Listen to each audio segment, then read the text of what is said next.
হাতে দেখতে পাচ্ছেন সালমান ভাইয়ের মোবাইল। এই মোবাইল কেন কেন সঙ্গে করল না? জবাব চাই। আমার কাছে আরেকটা প্রমাণ দেখাচ্ছে। এটা কি আপনারা জানেন? যারা পড়ালেখা করছেন, এখানে যদি ডাক্তার থাকেন তাহলে অবশ্যই জানেন। এটা হচ্ছে সেই ওষুধ যেটা দিয়ে অবশ করা হয়। এটা কেন সামিরার ব্যাগের ভিতরে পাওয়া গিয়েছিল? জবাব চাই। আপনারা দেখেন বৃত্তের মধ্যে একটা চিহ্ন দেওয়া আছে।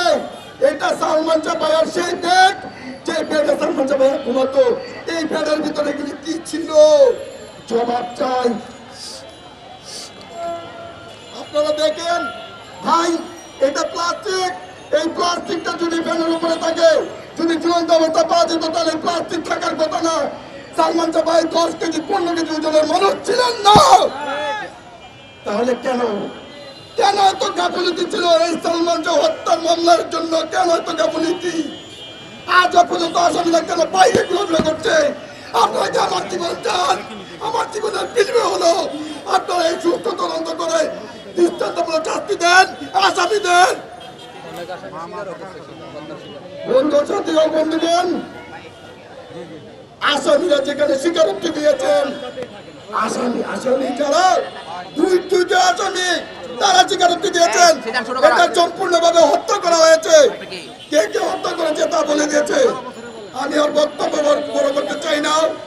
আমরা চাই অবিলম্বে এটা হত্যাকারীদের, যারা হত্যা করেছে পরিকল্পিতভাবে, তাদেরকে গ্রেফতার করে দৃষ্টান্তমূলক শাস্তি দেওয়া হোক। 29 বছর পরে 30 বছরে পা রাখার মাত্রই এটাকে অপমৃত্যু থেকে হত্যা মামলায় রায় দেওয়া হয়েছে। সংগ্রামী সাথী ও বন্ধুগণ, আমার কথা হচ্ছে, আমার ভাই কবরে, আসামিরা কেন এখন পর্যন্ত বাইরে? জবাব চাই। এই জবাব কে দিবে? আর যদি একটা সালমান শাহ ভক্ত যদি নিজের জীবনকে দেয়, তার জন্য দায়ভার আপনাদেরকে নিতে হবে। বলে দিলাম, আমাদের সালমান শাহ ভাইয়াকে ভালোবেসে 41 জন ভক্ত জীবন দিয়েছে। সারা ওয়ার্ল্ডের ভিতরে কোন ভক্ত এরকম নিজের জীবনটাকে উৎসর্গ করে দেয়নি। তাই বলতে চাচ্ছি, এখনো সময় আছে।